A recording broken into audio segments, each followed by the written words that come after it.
മാർപ്പാപ്പയുടെ വിയോഗ വാർത്ത തന്നെയാണ് ഈ മണിക്കൂറുകളിൽ ഏറ്റവും പ്രധാനപ്പെട്ട വാർത്ത. അത് ലോകം മുഴുവൻ ദുഃഖത്തോടെയും വേദനയോടെയുമാണ് ഈ വാർത്ത കേട്ടത്. കത്തോലിക്ക സഭയ്ക്കും ആഗോള സമൂഹത്തിനും വലിയ സംഭാവനകൾ നൽകിയ ആത്മീയ നേതാവായിരുന്നു ഫ്രാൻസിസ് മാർപ്പാപ്പ.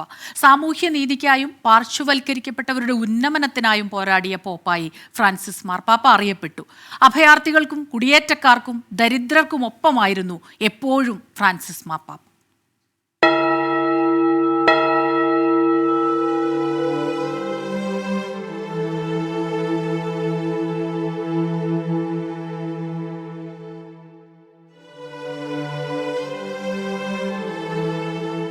ആധ്യാത്മികതയിലൂന്നിയ മാനവസ്നേഹത്തിന്റെ തെളിഞ്ഞ ശബ്ദം, യുദ്ധങ്ങൾക്കും അടിച്ചമർത്തലുകൾക്കുമെതിരെയുള്ള നീതിയുടെ വെളിച്ചം. ഫ്രാൻസിസ് മാർപ്പാപ്പ തെളിച്ച വഴി സ്നേഹത്തിൻ്റേത് മാത്രം.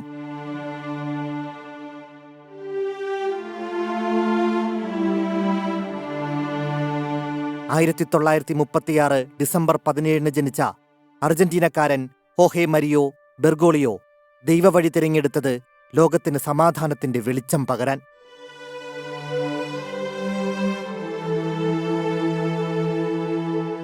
സുരക്ഷാ ജീവനക്കാരനായും കെമിസ്റ്റായും മെയിൻ്റനൻസ് തൊഴിലാളിയായും നയിച്ച ആദ്യകാല ജീവിതം. 21 വയസ്സിൽ ന്യൂമോണിയ ബാധയെ തുടർന്ന് ശ്വാസകോശത്തിന്റെ ഒരു ഭാഗം നീക്കം ചെയ്തു. 1958 ജസ്യൂട്ട് സംഘത്തിൽ ചേർന്നു. 1969 വൈദിക പട്ടം സ്വീകരിച്ചു.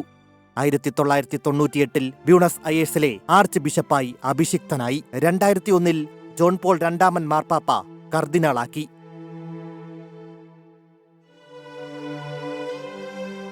ശാരീരിക അവശതകൾ കാരണം ബെനഡിക്ട് 16 മാർപ്പാപ്പ സ്ഥാനത്യാഗം ചെയ്തപ്പോൾ പിൻഗാമിയായി.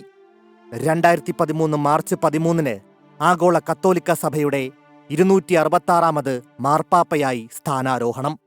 കത്തോലിക്ക സഭയുടെ തലവനായി അമേരിക്കൻ ഭൂഖണ്ഡത്തിൽ നിന്നും തിരഞ്ഞെടുക്കപ്പെട്ട ആദ്യത്തെ മാർപ്പാപ്പ.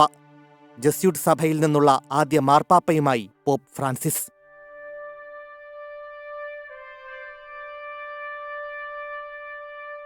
കരുതലിന്റെയും സഹജീവനത്തിന്റെയും സന്ദേശം മുഴക്കിയുള്ള ആ സാർത്ഥക ജീവിതയാത്രയിൽ ഫ്രാൻസിസ് മാർപ്പാപ്പ സ്നേഹത്തിന്റെ പ്രതിപുരുഷനായി.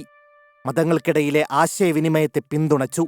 കാലാവസ്ഥാ വ്യതിയാനം, ലൈംഗിക ന്യൂനപക്ഷങ്ങളോടുള്ള സമീപനം, യുദ്ധങ്ങൾ, വംശീയ അതിക്രമങ്ങൾ തുടങ്ങിയ വിഷയങ്ങളിലെല്ലാം മാനവികതയുടെയും പുരോഗമനത്തിന്റെയും പക്ഷത്തായിരുന്നു ഫ്രാൻസിസ് മാർപ്പാപ്പ. ഗസയിലും യുക്രൈനിലും യുദ്ധത്തിന്റെ കെടുതി നേരിട്ടവർക്കൊപ്പമായിരുന്നു ഫ്രാൻസിസ് മാർപ്പാപ്പയുടെ ഹൃദയം. ട്രംപിന്റെ കുടിയേറ്റ നയത്തോട് വിയോജിച്ചു. മനുഷ്യരെ മനുഷ്യരായി പരിഗണിക്കാൻ ദൈവത്തിന്റെ നാമത്തിൽ നിരന്തരം ആവശ്യപ്പെട്ടു.